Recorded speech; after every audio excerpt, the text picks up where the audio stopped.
Hello everyone, I'm Priyanka and welcome back to my channel. As I'm new on YouTube, please support my channel by like, comment, share, and please subscribe my channel. Elizabeth Bathory was a wealthy and powerful Hungarian noblewoman whose relations included an uncle who was King of Poland and a nephew who was Prince of Transylvania. In 1610, she was accused of gruesome acts of serial murder and confined to her home of Castle Choctaw, where she remained until her death. Bathory is reputed to have killed at least 600 victims, earning her a Guinness World Record for most prolific female murderer. Bathory was born in near Hungary on August 7, 1560. At the age of 11, Bathory, who was considered a beautiful and well-educated girl, became engaged to Count Ferenc Nadasdy. Some accounts of her life include her giving birth to an illegitimate child, fathered by another man before her marriage. At the age of 11, Bathory, who was considered a beautiful and well-educated girl, became engaged to Count Ferenc Nadasdy. Some accounts of her life include her giving birth to an illegitimate child, fathered by another man before her marriage. A 15-year-old Bathory married Nadasdy on May 8, 1575. The couple's first child was born 10 years later, in 1585. Bathory gave birth to 5 children. 2 died as infants, but 2 daughters and a son survived. As her husband was a soldier who was often off fighting Ottoman Turks, the couple spent most of their marriage apart. However, he may have schooled her in techniques of torture when they were together. After Nadasdy died in January 1604, Bathory took control of her extensive estates. Bathory was accused of a haunting litany of crimes against both female servants and minor noblewomen who'd come to her for training and education.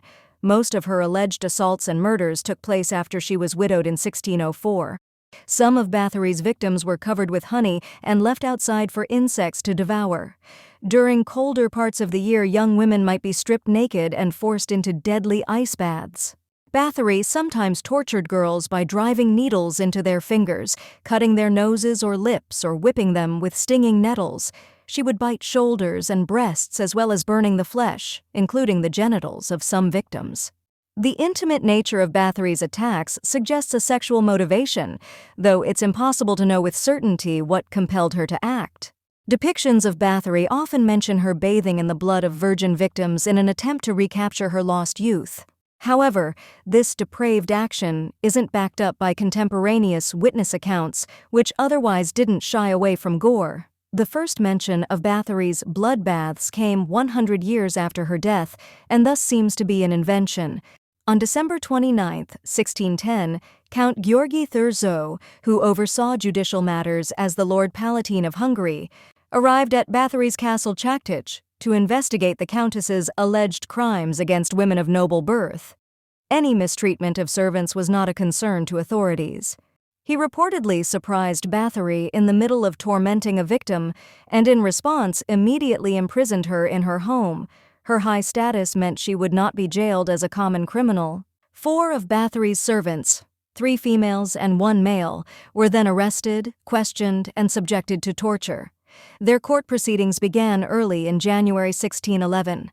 These servants denied their culpability in the murders, but admitted to burying multiple victims, though the number in their accounts varied between 36 and 51.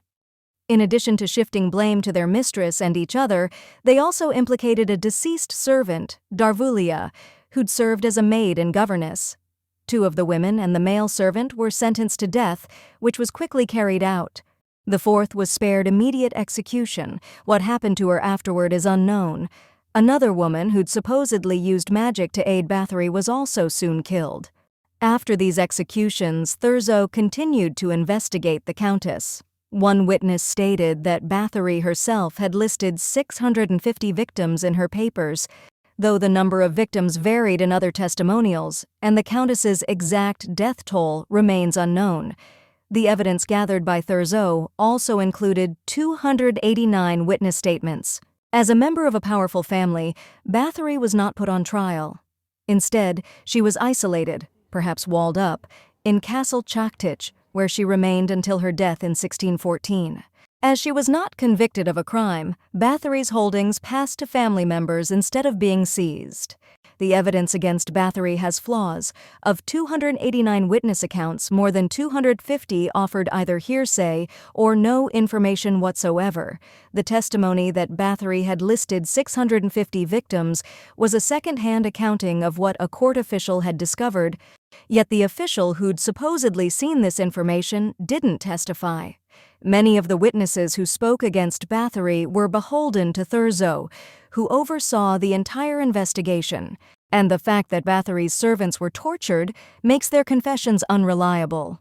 Why might Bathory have been subject to outside machinations? Imprisonment allowed family members to take control of the powerful widow's possessions. Her sons-in-law knew beforehand that her arrest was coming. The Habsburg court owed her money they didn't want to pay, and Bathory's support of her nephew Prince Gabor Bathory of Transylvania, who was in conflict with the ruling Habsburgs, potentially placed her in danger. However, it's unlikely Bathory was completely innocent. In 1602, a priest wrote a letter that discussed the excessive cruelty exhibited by Bathory and her husband towards their servants. The testimony against Bathory could have included true tales about how harshly she acted with lower classes. Such acts weren't illegal at the time. Bathory was only punished because her victims were said to have included noblewomen, but would still make Bathory responsible for many ruined lives. The body of a 54-year-old Bathory was found on August 21, 1614, in Castle Chaktice, located in present-day Slovakia, where she'd been imprisoned since 1610. She was initially buried in the crypt on her estate, but her body was likely moved afterward.